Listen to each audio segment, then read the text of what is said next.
Hi guys, and welcome back to the Lazy Girls Kitchen. If you are new, I'm Maggie, and welcome.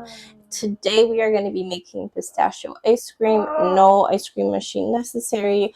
I use pudding as kind of like my base and the flavor for the ice cream. I love pistachio ice cream. This recipe happens to be one of my favorites. Yeah, it's easy, it's delicious.